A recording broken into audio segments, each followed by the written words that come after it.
Bab ke-203. Di luar sana ada banyak wanita yang jauh lebih layak dari saya. Sebuah bentuk penolakan secara halus baru saja terucap dari bibir wanita itu. Ia tahu Joe menyusul untuk membujuknya.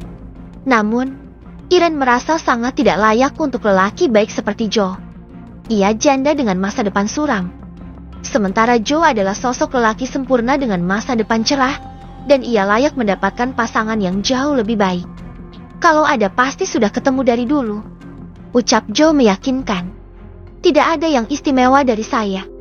Saya hanyalah seorang janda satu anak yang sudah dibuang oleh suaminya sejak lama. Membawa saya ke dalam kehidupan Kak Joe hanya akan menjadi beban dan aib. Irene berucap lirih. Sebelah tangannya mengusap helai rambut putranya yang masih tertidur. Di mataku kamu tidak pernah berubah.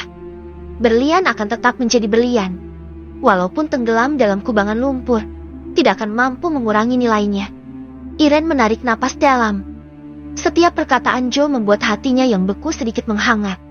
Saya hanya memikirkan Raffi. Kalau ayah kandungnya saja tidak bisa menerima dia, bagaimana orang lain bisa?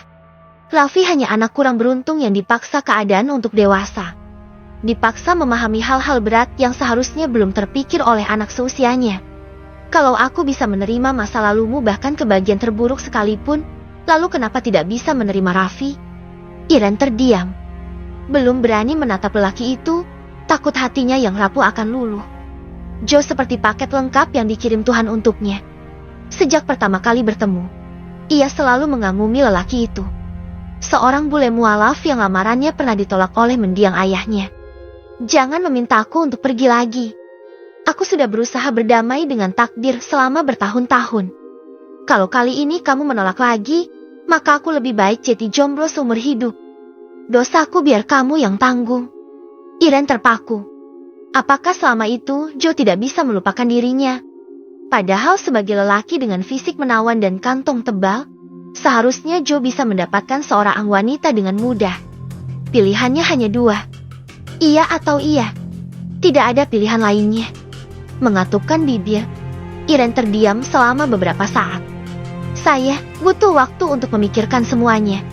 Lagi pula, baru kemarin cerai dari Mas Bayu. Joe mengulas senyum tipis. Hal yang benar-benar jarang dilihat dalam dirinya. Membuat seorang Jameson Alexander tersenyum mungkin adalah hal mustahil bagi sebagian orang. Tidak apa-apa, aku akan tunggu.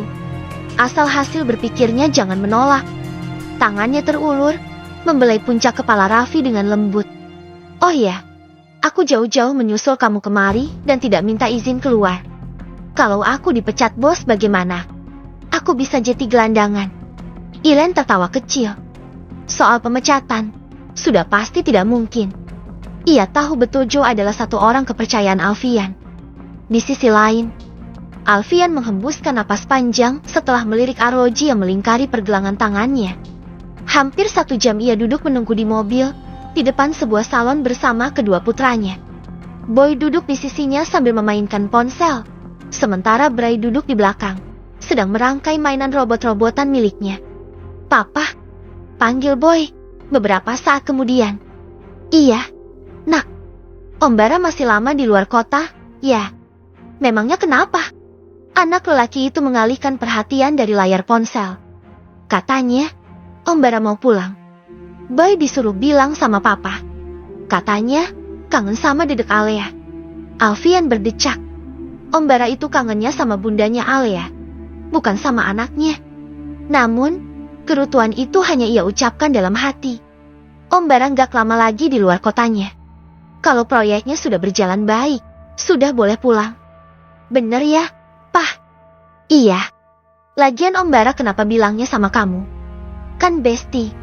Alfian terkekeh. Ia sendiri heran, mengapa Bara yang memiliki badan besar dan wajah garang itu bisa berteman dengan anak yang jauh di bawah usianya. Tak lama berselang, Aileen, Bian dan Melati tampak muncul dari pintu kaca. Alfian sempat terdiam memandangi Aileen yang malam itu terlihat sangat cantik dan anggun. Ketika Boy pindah ke belakang, Aileen naik ke mobil bersama Bian.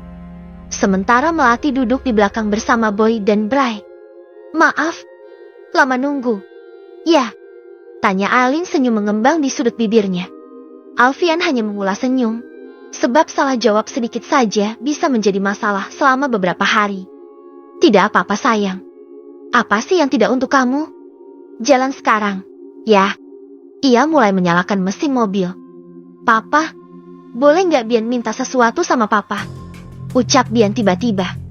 Mendadak suasana terasa horor bagi Alfian. Bisa ia tebak hal apa yang akan diminta putrinya itu? Tas lagi? Tanyanya, membuat senyum terulas dari bibir mungil itu. Pasti mau minta tas kuman. Celoteh Brian. Apa? Tas kuman? Alis tebal Alfian saling bertaut.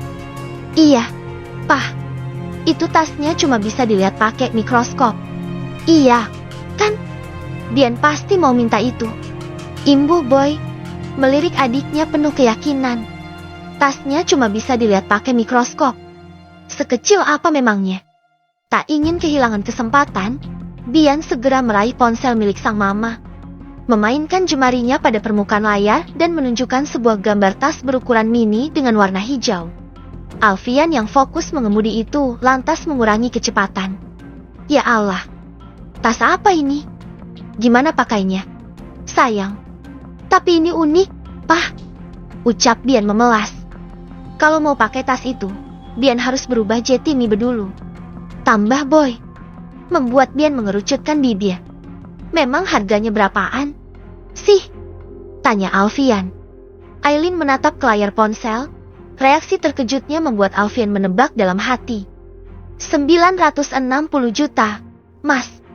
Sontak harga yang disebut Aileen membuat kelopak mata Alfian melebar.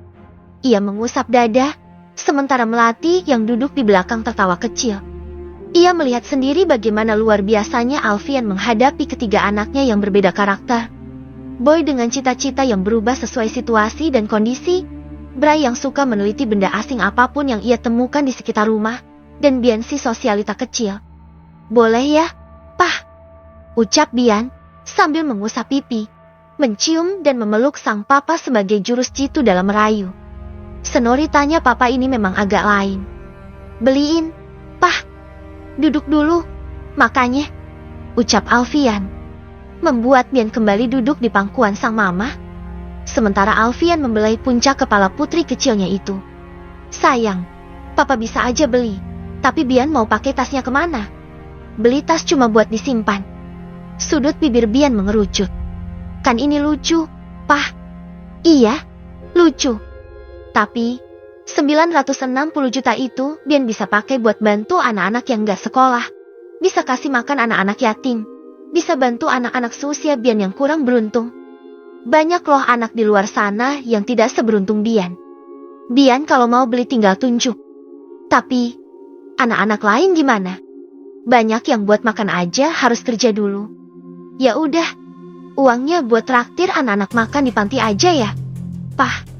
Nah gitu, baru anak pintar. Memasuki sebuah gedung hotel, Alfian dan Aileen disambut dengan hangat. Aileen juga sempat mengenalkan Melati sebagai kerabat dekat kepada beberapa teman wanitanya. Kini mereka sedang duduk di meja sudut bersama beberapa wanita, termasuk Dr. Vero, sementara Alfian sedang berbincang dengan beberapa teman lelakinya. Jangan gugup begitu. Malam ini kamu sangat cantik, jadi harus percaya diri. Bisik Aileen ke telinga Melati. Sejak tadi ia melihat wanita itu sedikit kaku. Iya, Mbak Aileen. Aku baru pertama kali datang ke tempat seperti ini. Tidak apa-apa. Di sini kamu akan bertemu dengan banyak orang dengan karakter beda-beda. Melati mengangguk sambil tersenyum. Hai Aileen, lama tidak bertemu. Sapaan tak asing itu membuat Aileen menoleh. Audi berdiri tepat di sebelahnya. Meski begitu Aileen tidak terkejut dengan keberadaan Audi di ruangan itu. Ia bangkit dari tempat duduk dan menyambut wanita itu. Hai, senang bertemu dengan kamu lagi.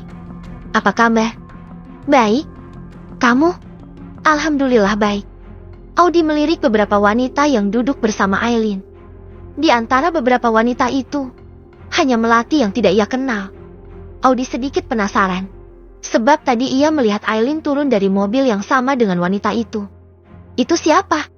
Tadi aku melihatnya datang bersama kamu. Kerabat dekat kami. Kenalkan, namanya Melati. Audi menyapa dengan ramah, lalu berbisik pelan. Dia masih muda dan sangat cantik. Kamu tidak takut Alfian akan melirik dia? Aileen malah tersenyum. Kamu saja yang memiliki masa lalu dengan suamiku tidak dilirik. Apalagi yang baru datang dalam hidupnya. Senyum yang mengembang di wajah Audi seketika sirna.